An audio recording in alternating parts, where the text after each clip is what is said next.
ዓለምን አንቀጥቅጦ የጀመረው ያ አስደንጋጭ ትዕዛዝ ዶናልድ ትራምፕ በሚሊዮኖች የሚቆጠሩ ሰዎችን ሕይወት ሊቀይር የሚችል ሚስጥራዊ ሰነድ ላይ ፈረሙ። ይህ የክፍለ ዘመኑ ትልቅ የሪል ስቴት ግብይት ወይስ የሶስተኛው የዓለም ጦርነት መጀመሪያ እንደሆነ ማንም እርግጠኛ አይደለም። በበረዶ የተሸፈኑት ተራሮች ስር የተቀበረው ግዙፍ ሀብት የኃያላን ሀገራትን ሰላም ነስቷል። ዴንማርክ ተንቀጠቀጠች፣ አውሮፓም በድንጋጤ ታወረች። አሜሪካ ግን ግዛቷን ለማስፋፋት ቆርጣ ተነስታለች። ዛሬ ማንም ሊነግረን ያልደፈረውን የግሪንላንድን ድብቅ ሴራና በበረዶ ስር የተደበቀውን አስፈሪ እውነት በዝርዝር እናስደምጣችኋለን። የሰው ልጅ ታሪክ ታይቶ በማይታወቅ መልኩ አዲስ አቅጣጫን ይዟል። አንድ ግዙፍ ደሴትን እንደ ተራ ሸቀጥ በገንዘብ ለመግዛት የታቀደው ዕቅድ በዲፕሎማሲያዊው ዓለም ላይ ቦምብ እንደመጣል ተቆጥሯል። ትራምፕ ግሪንላንድን የእጃቸው ለማድረግ የሄዱበት ርቀት ተራ የፖለቲካ ጨዋታ ሳይሆን ዓለምን ወደ አዲስ የኃይል ሚዛን የሚቀይር ስትራቴጂ ነው። ይህ ታሪክ የሚጀምረው በበረዶ ግግር ውስጥ ቢሆንም ፍጻሜው ግን ዋሽንግተን ዲሲ የፖለቲካ አዳራሾች ውስጥ ነው። ቬኔዙዌላና ኮሎምቢያ ከአጀንዳነት ወርደው ዓለም ሁሉ አይኑን ወደ ሰሜን ዋልታ እንዲያዞር የተደረገበት ምክንያት ከገንዘብ በላይ የሆነ ሚስጥር አለው። ውድ የቻናላችን ቤተሰቦች ዛሬ በዚህ ሰነድ ታሪክ ውስጥ ያላችሁን መላምት ሁሉ የሚቀይር አዲስ መረጃን ይዘንላችሁ ቀርበናል። እስከ መጨረሻው ድረስ አብራችሁን ቆዩ።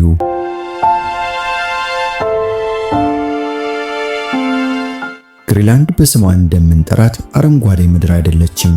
80 በመቶ የሚሆነው አካሏ ለሺህ ዓመታት በቆየ ግዙፍ በረዶ የተሸፈነ ነው።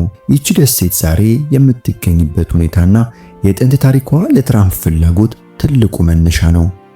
ኤሪክ የተባለው አይስላንዳዊ በፈጸመው ወንጀል ምክንያት ከሀገሩ ተባሮ በዚች ምድር ላይ ሲያርፍ ሰዎች ወደዚህ እንዲመጡ ለማታለል ሲል አረንጓዴ ምድር የሚል ስም ሰጣት።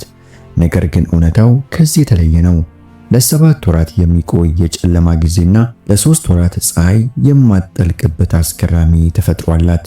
ይህ ተፈጥሯዊ ክስተት በነዋሪዎቿ ላይ የሚፈጥረው ስነ ልቦናዊ ጫናና ደሴቷን ዓለም እንግዳ ማድረጉ ለትልቅ ሴራ አመቺ አድርጓታል።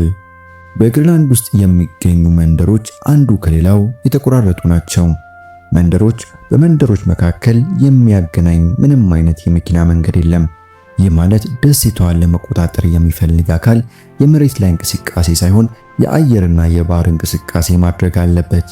ቤቶቻቸው የተቀቡት ቀለም የነዋሪዎቹን የሙያ ደረጃ የሚገልጽበት ጥንታዊ ስርዓት ዛሬም ድረስ በከፊል ይሰራበታል።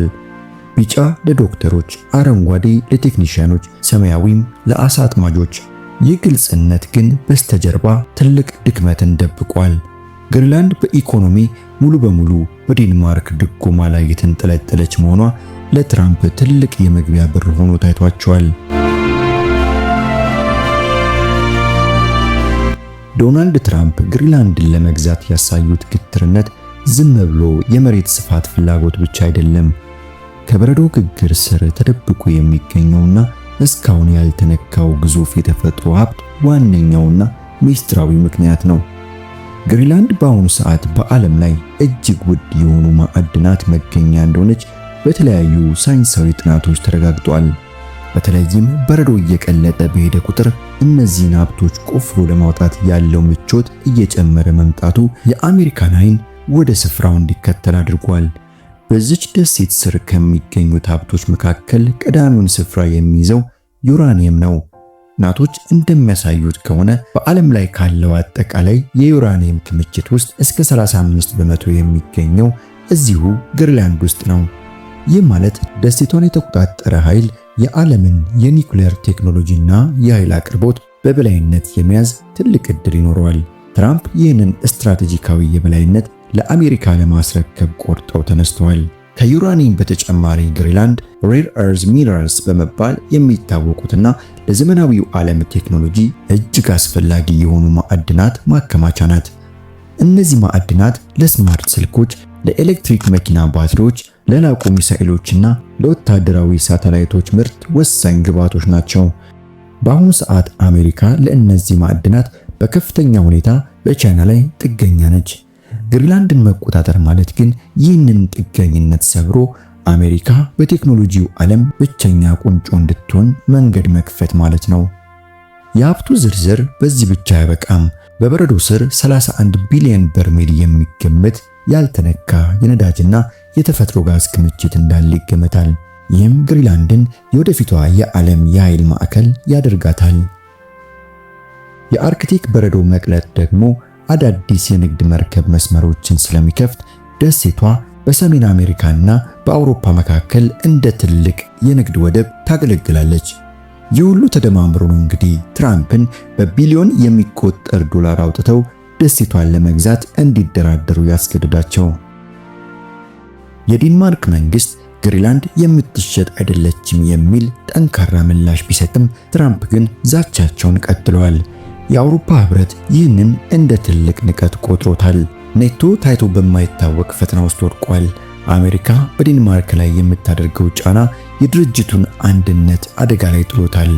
ጀርመንና ፈረንሳይ 50 ወታደሮችን በምልክት ደረጃ ወደ ግሪንላንድ በመላክ አሜሪካን ለመገዳደር ሞክረዋል። ትራምፕ ግን ይህንን እንደ ትልቅ ድፍረት ቆጥረው በንግድ ጦርነት ሊቀጧቸው ዝተዋል። ዓለም በሁለት ሀያላን ወታደራዊ ወዳጆች መካከል በሚደረግ ፍጥጫ ውስጥ ትገኛለች። የግሪንላንድ ህዝብ በዚህ ድርድር ውስጥ ድምፁ እንዲሰማ አልተደረገም።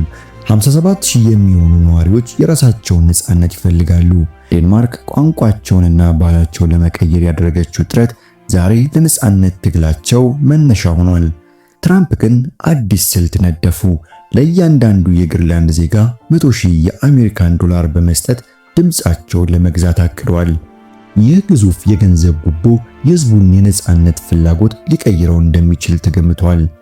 ህዝቡ በዴንማርክ ድህነትና በአሜሪካ ብልጽግና መካከል እንዲመርጥ ተገዷል። የግሪንላንድ ጉዳይ ገና ብዙ አስገራሚ ምዕራፎች አሉት። በረዶ እየቀለጠ ሲሄድ አዳዲስ የንግድ መስመሮች ሲከፈቱ ግሪንላንድ የዓለም የንግድና የወታደራዊ ማዕከል መሆኗ አይቀሬ ነው። ትራምፕ የጀመሩት ጉዞ ፍጻሜው ምን እንደሚሆን ጊዜ የሚፈታው ቢሆንም አሜሪካ ግን ህልሟን አሳልፋ እንደማትሰጥ ግልጽ ነው። ይህ ታሪክ በዓለም ፖለቲካ ላይ ያለንን እይታ የሚቀይር ነው። ለበለጠ መረጃና መሰል አስገራሚ ሰነድ ታሪኮች ቻናላችንን ሰብስክራይብ በማድረግ ቤተሰብ ይሁኑ። ቪዲዮ ከተመቻችሁ ላይክ በማድረግ ለሌሎችም እንዲደርስ አድርጉ። በሚቀጥለው ቪዲዮ በሌሎች አዳዲስ መረጃዎች እስክንገናኝ ሰላም ቆዩ።